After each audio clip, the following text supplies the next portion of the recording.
First.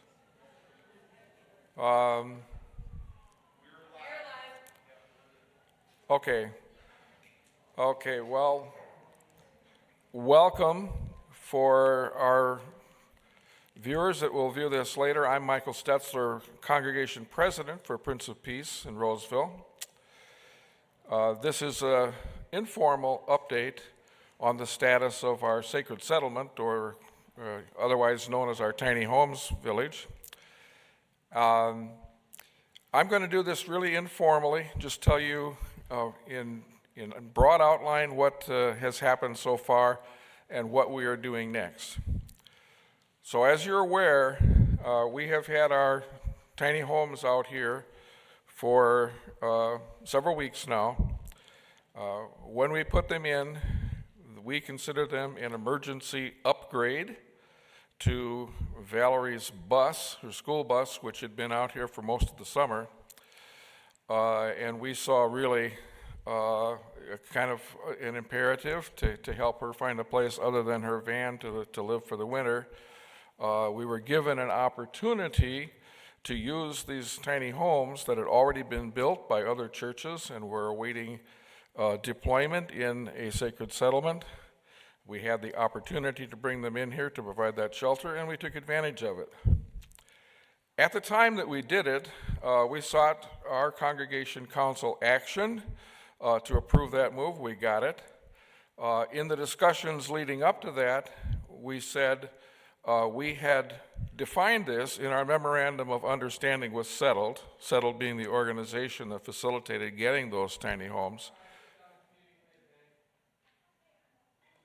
I'm sorry, I thought that was somebody telling me something, it wasn't. So that these, rather than calling this anything that implied permanent or anything that implied temporary as it was defined in other places in code, meaning very, very, very short term, we chose to call this interim. And we said that we viewed this as being here to provide shelter for Valerie under the Community First model, which meant that we also had an intentional neighbor family staying with us, that we would call it interim, and that meant that we would continue with this arrangement until such time as we found a more permanent sacred settlement for Valerie and the Berries. That could be something that another church developed. We were informed by Settled that there were a number of congregations studying and discerning whether they should go forward with a settlement. Or it could be a more permanent arrangement here at Prince of Peace, should we choose to go that direction.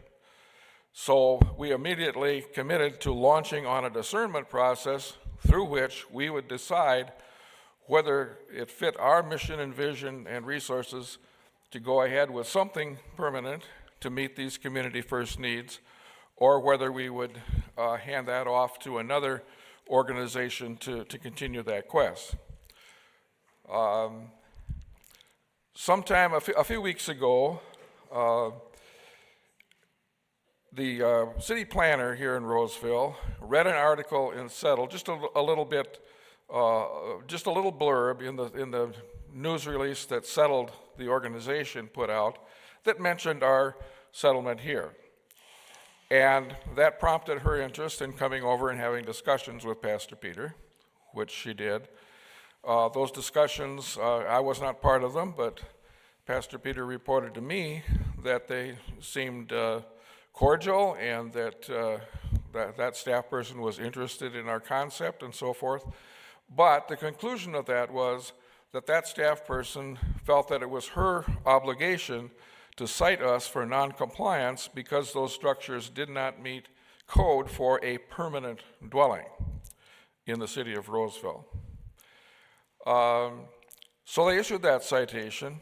They gave us 10 days to respond and appeal.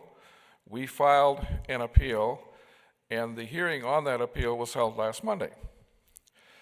And in a open and extended presentation and discussion with the city council, we said a lot of things that described what we were doing. appeal to them for forbearance of some kind, if not an outright approval of our project. And in the end, although they did reject our appeal and said that we, in their view, must comply with the code, they stayed the enforcement of that decision for 60 days. So here we are within that 60-day window to work with the city to reach some kind of accommodation, whatever it might be, and we don't know. Frankly, it could go greatly one way or greatly the other. We don't know yet.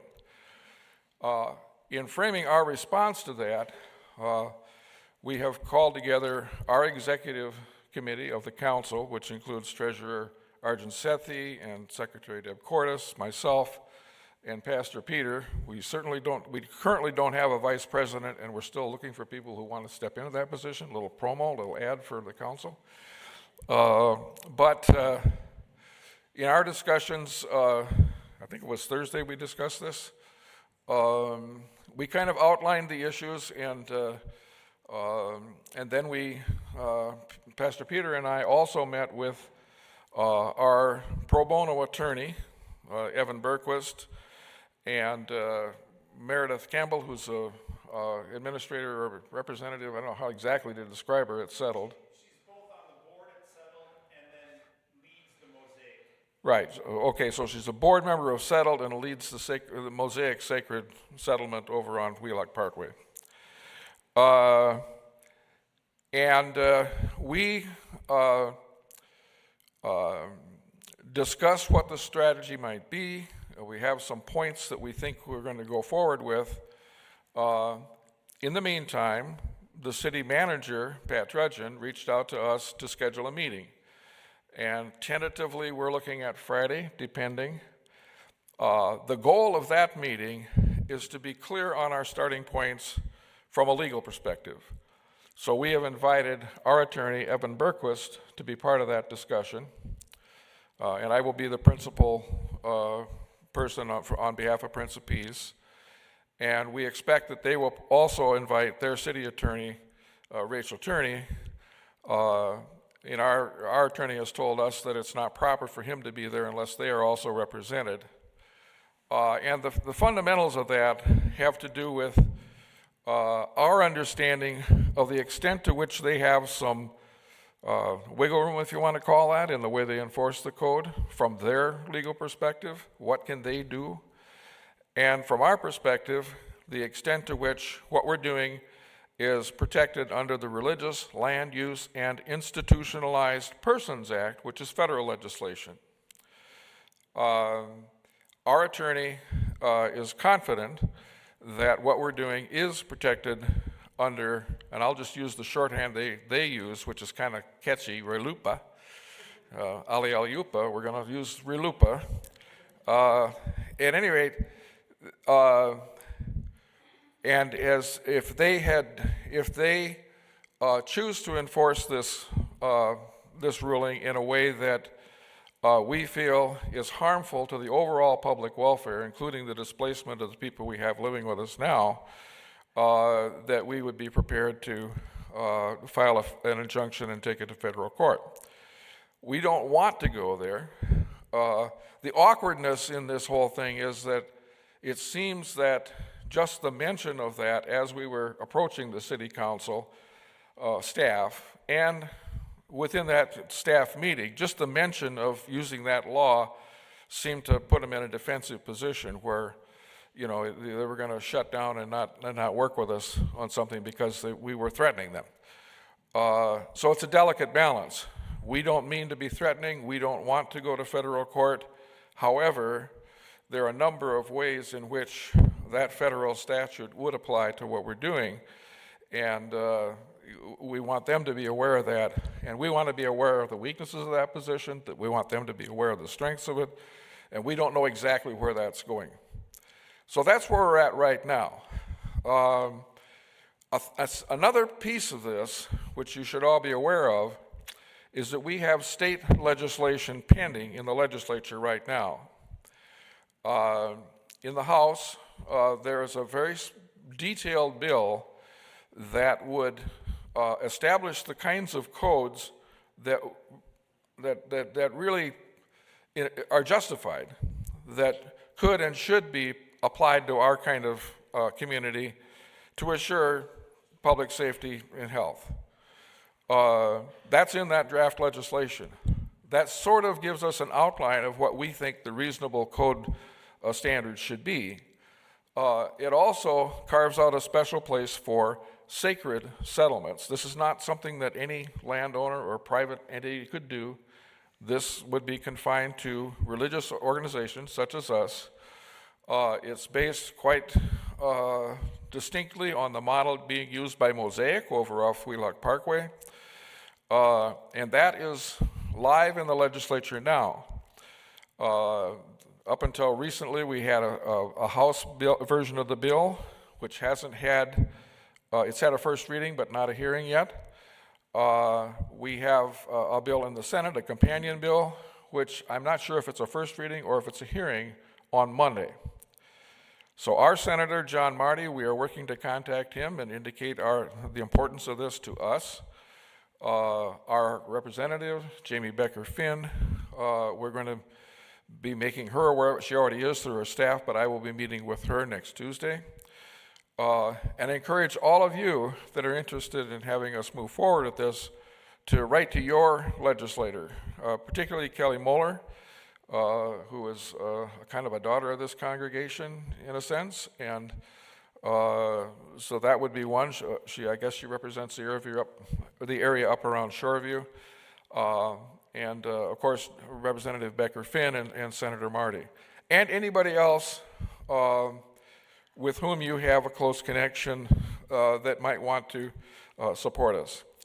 The point of this legislation is that although we may very well win our case in federal court,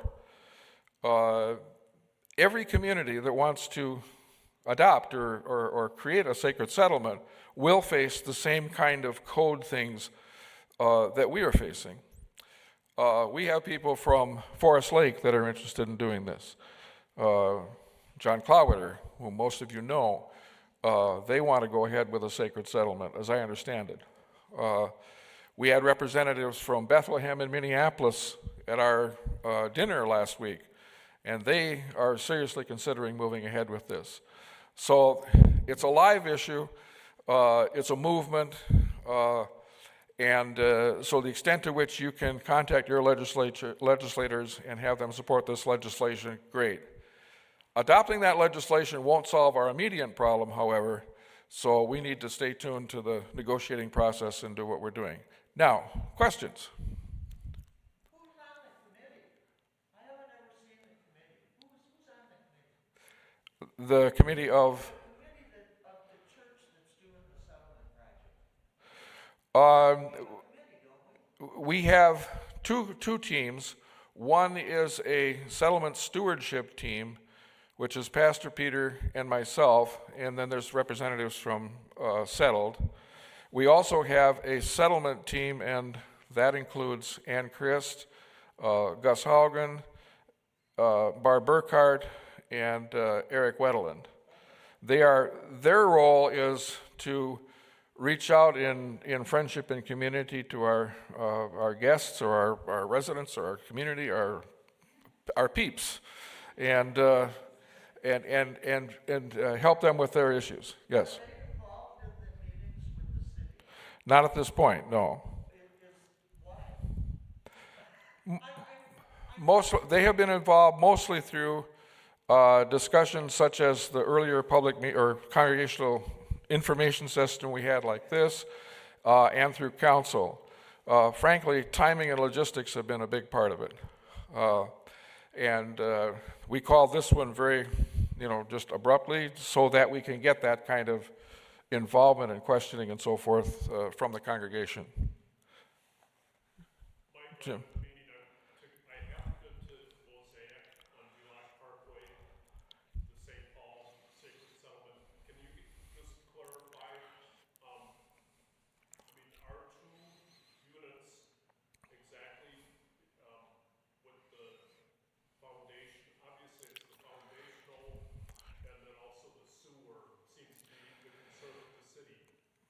Are we exactly the same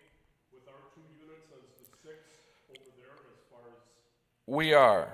The Mosaic Sacred Settlement is operating under I'll use the word interim, although they might define it differently, coding application by the city of St. Paul, which classifies them as a campground. And under that, they meet all the codes for campground. The model of the Sacred Settlement is intentionally without the plumbing and the other physical things that they're talking about for several reasons. First of which is, or one of which is cost. These can be put into use for something around $40,000 each, I think, roughly, compared with, you can imagine what stick-built, fully blah, blah, blah, it would be up in the 6 figures plus.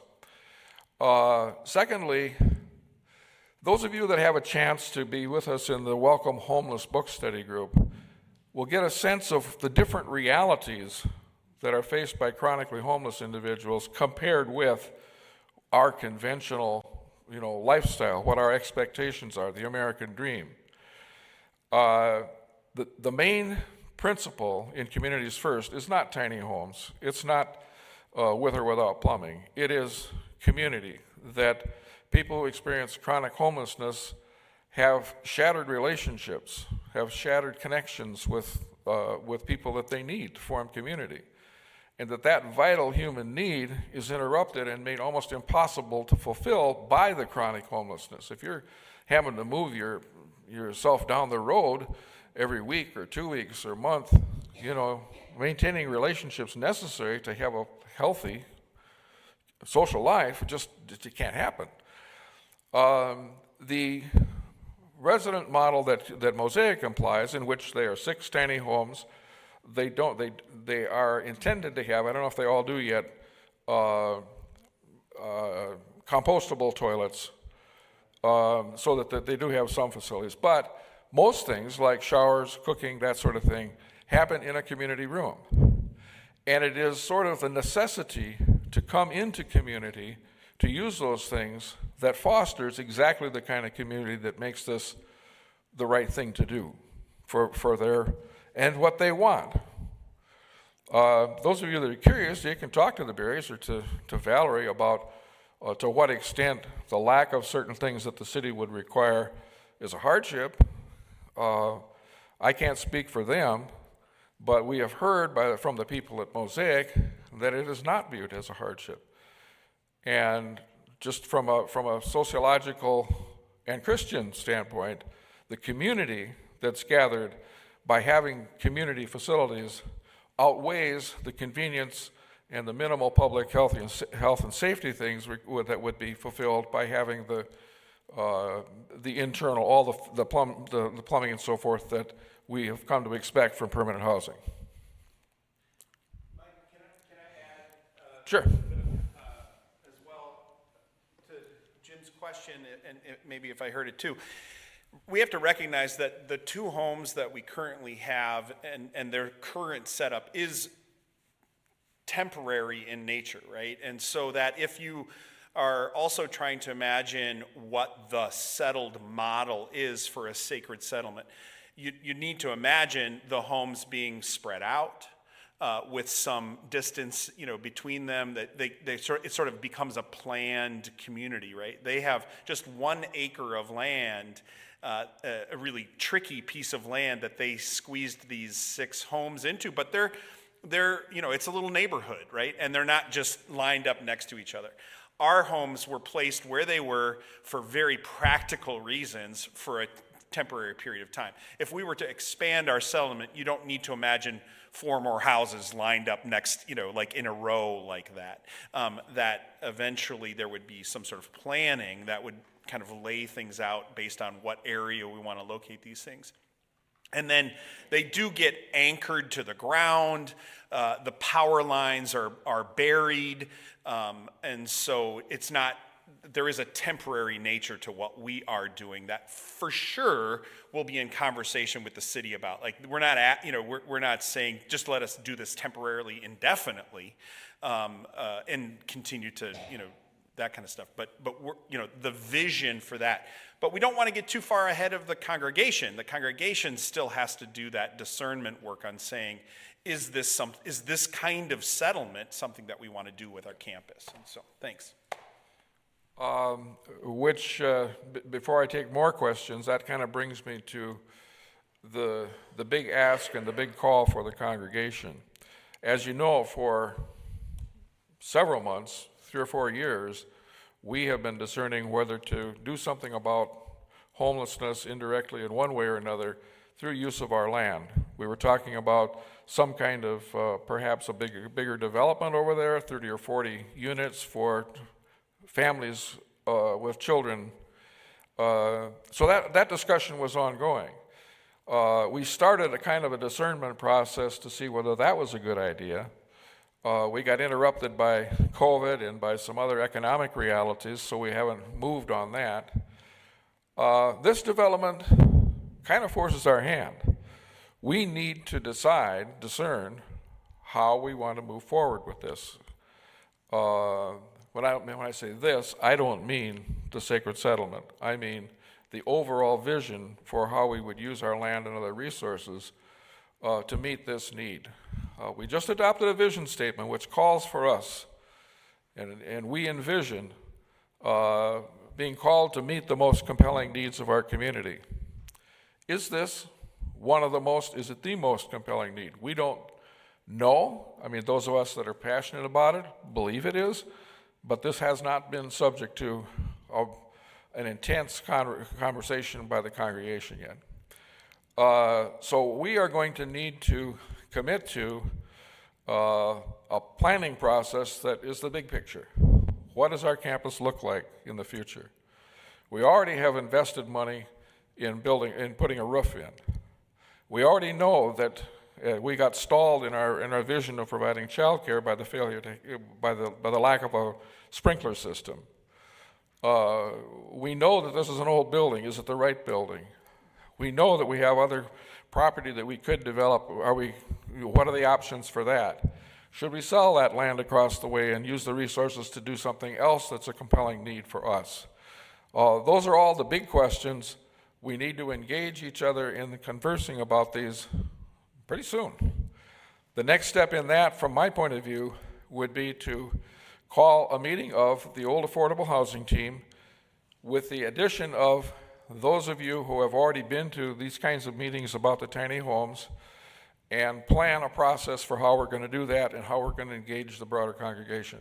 So, more questions? I'd just like to thank you and all of the group, including this gal right here, for being a part of it. She lives it, and sometimes we forget to hear when we see talents like this sitting right next to me. Oh boy, yeah, and you should have heard her at the city council, and you should see her at, she made some remarks here back when we did our blessing ceremony. We've got a tape that has been put together by Settled that's really beautiful, that combines, Valerie's experience with kind of the overview of the emotional side of what we're doing here. It's great. She's a wonderful spokesperson for our work. I would like to follow the state laws a little bit. Do they have a name yet, or how would House File 1872 is the House file. I can give you the Senate file after the meeting. I don't have it in the top of my head right now.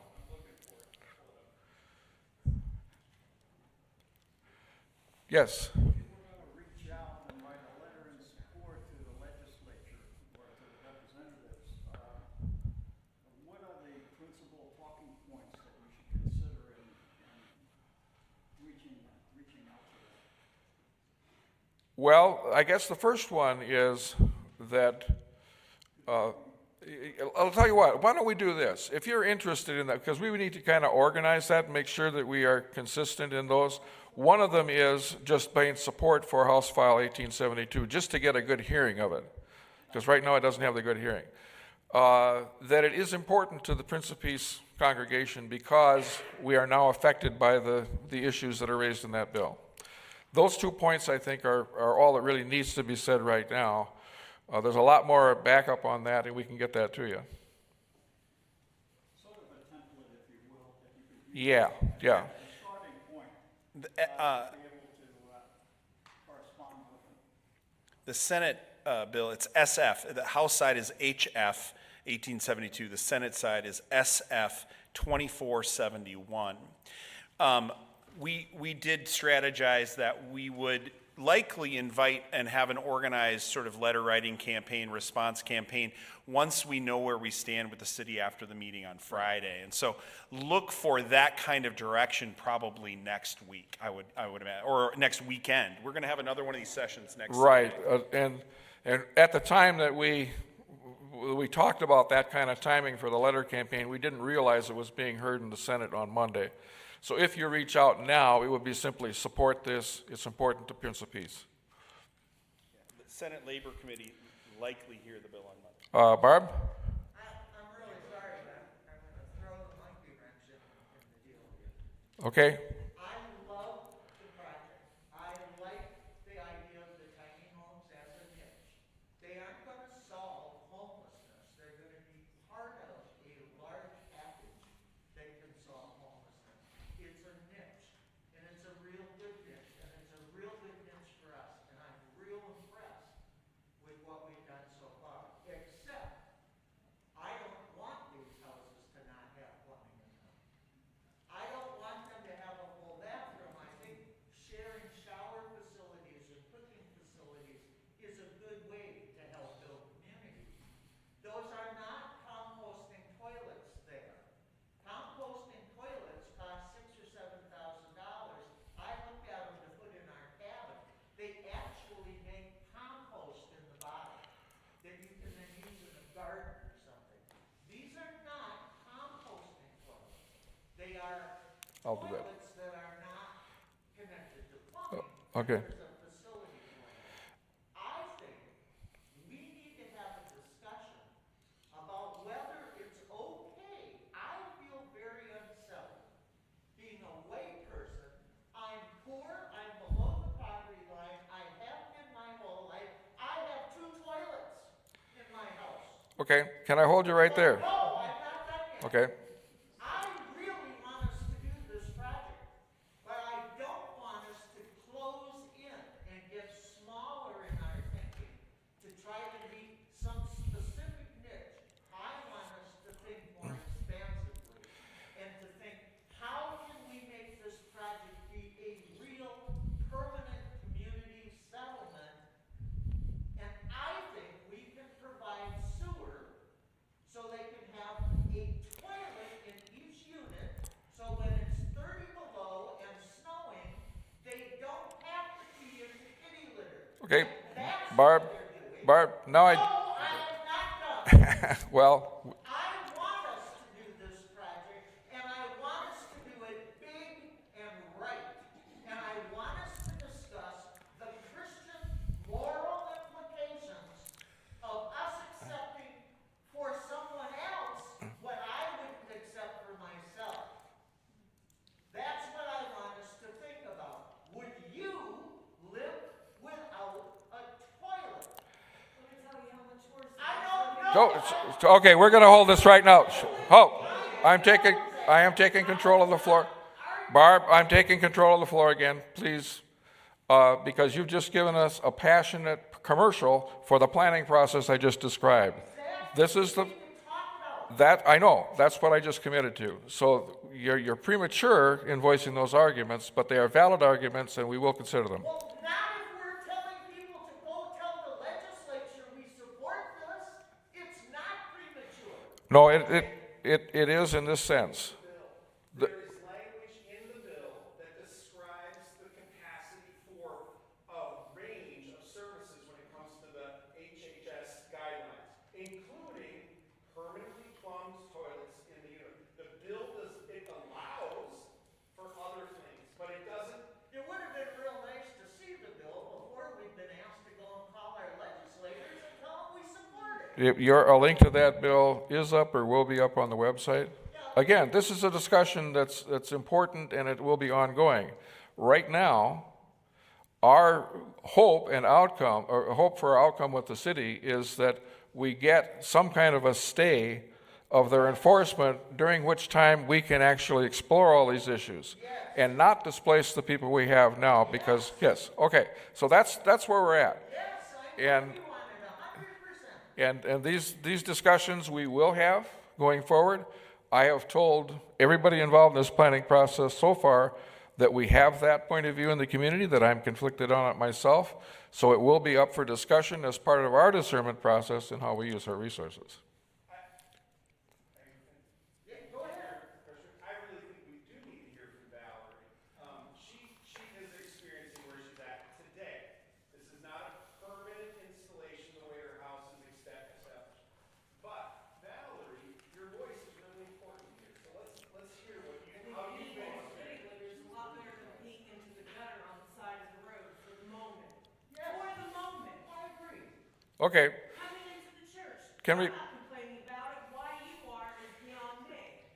well, I don't hear, Who has to do it? Valerie, I don't hear Barb complaining about your circumstances or our work now. I hear her complaining of, I'm yeah, going somewhere with this. yeah. There's these other toilets that are being manufactured specifically for us that are better. They're called bow tie toilets, and they have little bow ties made out of tire tubes. Unfortunately, the motor mounts to it were not right, and it didn't work the first time. But there is somebody, an engineer, 2 engineers, or more, working on this problem so that we each have a toilet.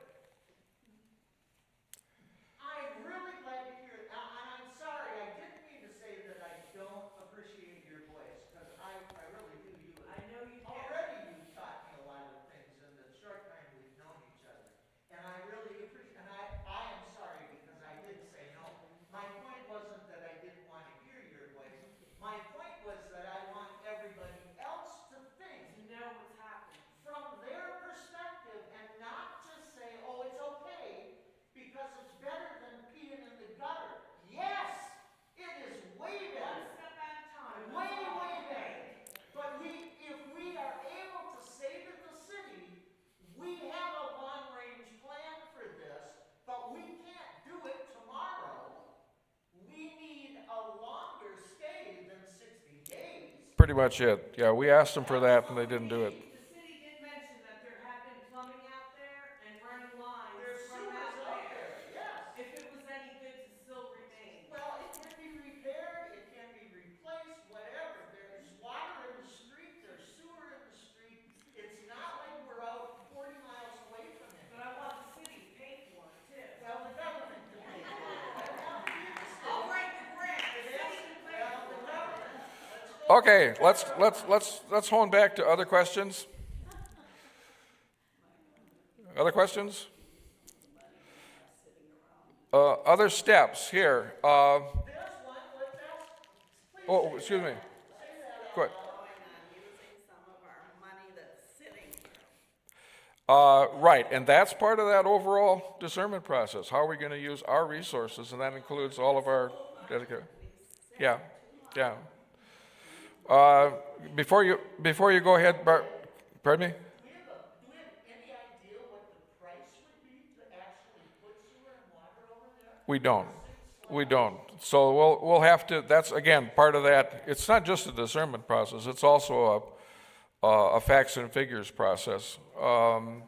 If it relates to the technical details of how we go ahead, I think we should hold on that right now, because I think we're kind of getting ahead of ourselves. I'd just like to talk about process stuff, because we will be doing this again next Sunday, and we can hold some questions until then. Rick? Let me finish what I'm going to say, and then you can scream. No, I have a couple of more things to say. First, I didn't try to cover all of the issues today. This is just a quick shot. And there's a lot of unknowns. We really do want to wait until we meet with the city and our attorneys to find out what the playing field looks like. Secondly, we're going to go through this again at the council meeting on Tuesday night, which will be on Zoom, and the link will be available on the website. And you're welcome to watch that discussion as well, because any policy recommendations that we need to look at now, today, tomorrow, Wednesday, will be subject to that, but they'll be getting the same briefing and update that you're getting today. So those two milestone, or those two appointments, I guess, those reserve the dates. Tuesday for the council meeting, next Sunday after church to continue the discussion. Now, Rick? You want to come up here? Why don't you come up here?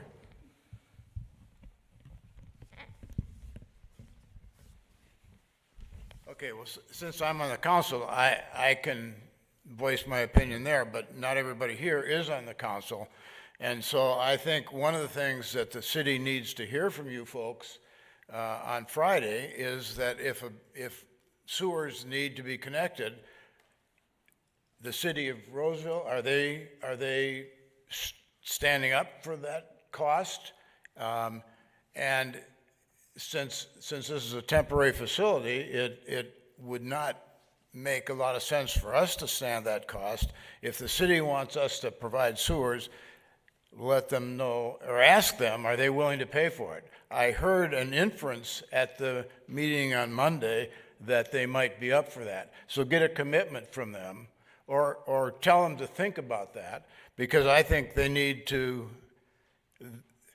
This should be a cooperative thing between, we would like it to be cooperative between Roseville and Prince of Peace. From the sound of the meeting, Roseville isn't on board with that yet. So that would be a way that they could meet us part way anyway, by paying for that, if that becomes necessary. That's all I want to say. Thank you, Rick.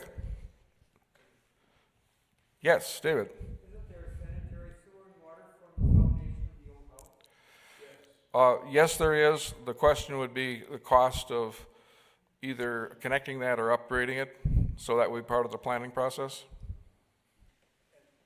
Obviously, we don't know the condition, right? And so, I do have one thought that I just want to put out for you all to contemplate, and that is to not be too locked in. At least I don't feel that I am locked in that whatever sacred settlement, if the model of that we've been talking about, that Settled has proposed and is inviting us to be a partner in, that we get too imaginative about, or locked in that it could only be there, where those houses are sitting, or over there where the old farmhouse was, or whatever. That we have a campus.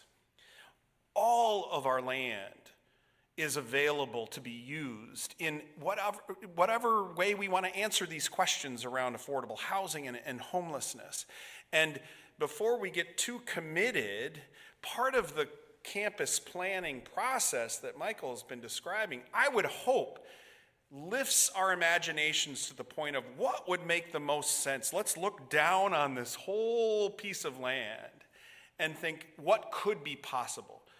Maybe those tiny homes, a little tiny home cluster development, would be better over here or back there, or, and so, because there might be other purposes that would, but then we could also create this over here, or that would make sense logistically, or from a sewer and water hookup perspective, let's take advantage of something that we haven't, all of those scenarios.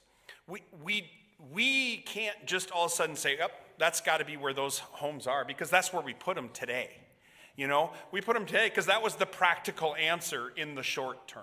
And so let's try and back away from the specifics too much. It's helpful to have some so that we know what we're talking about and how to keep moving forward and what are we going to bring to the city. But I also want us to keep our imaginations alive for what else could be possible for the whole campus. Thanks. Other thoughts? Other questions? Jim? Sure.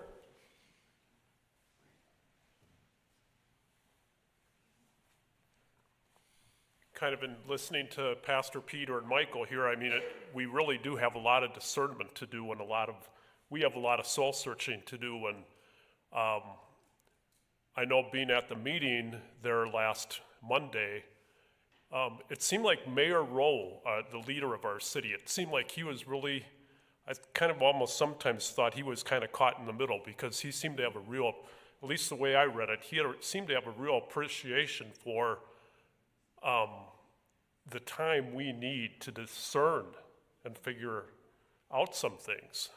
And so I think you two have both described that. And so I'm kind of wondering, I may be naive and I don't know what the chances are, but it just seems like based on kind of what he was saying, and then obviously we were getting some other messages from some of the other council members, but, and then what Evan Berquist said about this should have never even, this citation should have not come. And so I'm just wondering, is it a pipe dream to think they could retract this citation? Is that an approach we can take? Well, we won't know that until after we meet with the city attorney and our attorney and us to find out what the options look like.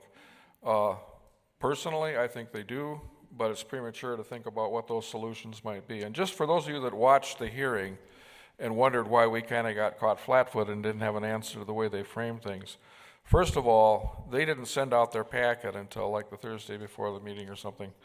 And so at that point, we had a choice. We could have come up with a bunch of legal strategies to offer them to present to the council, but our choice was that that would be counterproductive. We needed to wait and see what they presented.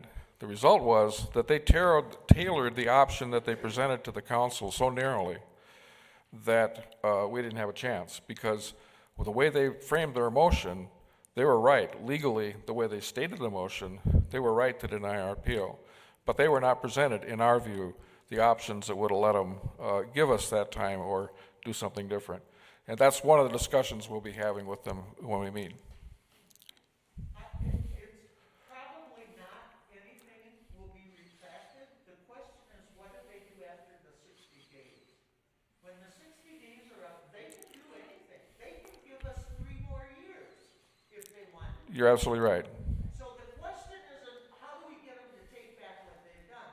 The question is, how do we get them to do the right thing at the end of the 60 days? That's right. Give us a lot of time. Right. Or if they don't give us a lot of time, what are our options for sustaining the community that we need to, that we're committed to? So anyway, but we're ahead of ourselves that we try to define those at this point. We just have to get the legal stuff down. Did you mention the fact that the police brought us another person? Yes, we did. And yes, After we were cited? yes, we did. And the response, kind of buried in the brief legally, is that, I say brief, but in their workup, is that the police operated without the knowledge of the code enforcement people, and that they didn't have the jurisdiction or authority to do that. It's a silo thing in government, left hand, right hand, all that sort of thing. Christina? Do you have a meeting time date set up with the city of Roseville yet, or? We don't. It's pending. It's most likely this Friday, but again, that will be a kind of a closed meeting between their attorneys and the city manager and myself. Will buy us more time, Michael. That's the goal. Buy us a lot more time. That's the goal. This is a good project. This is a real good project. We gotta do this. Yep. Anything else? Yes, Barb. I just want to say that,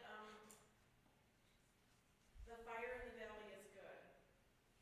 Let's keep the fire in the valley going. Sometimes what I've witnessed in our congregation, we spend a lot of time discerning and not a lot of time acting. And so let's keep the fire in the valley, and if we, like BJ said, let's just do it. Let's find the money in the designated funds. Let's work Form that in together. terms of a closing prayer. Keep the fire in the valley going. And but do it in a thoughtful way, but keep the fire going in our valley. With that, I think it's time to invoke the Holy Spirit in prayer. Yeah, I would follow up before I pray to Barb. The way to keep this fire going is to really educate yourselves, right? Is to read the everything, read the things that we send out to you that describe what's happening and what's going on. We'll make sure you got links to be able to read the bills that are going into the legislature. Read Welcome Homeless. I can't appeal enough. It's an easy read, but it will keep the fire in your belly. Go to settled.org. These are our partners in ministry, and they have beautifully told the story of the model of a community first housing, and what the various elements of it are, and why those matter and can matter for us. And so if there's work to be done right now, it's educational. It's really understand what it is that we're talking about and what's being presented to us as a pathway forward. And then we'll be able to do that good discernment of how that fits into our community. The Lord be with you. Let's pray.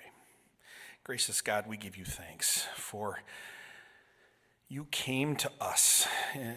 You come to our door almost daily, it seems, asking for help. Remind us that when that door opens, it's you standing there. Help us to respond with love, with compassion, with creativity, with the fire in our belly. Give us the confidence that when we respond in times such as this, we know we are doing your work in this world. Open up the hearts and minds of those who have not quite arrived yet, but we believe deeply that with your help, they will help us on our journey. We ask all this in Jesus' name. Amen. Thank you.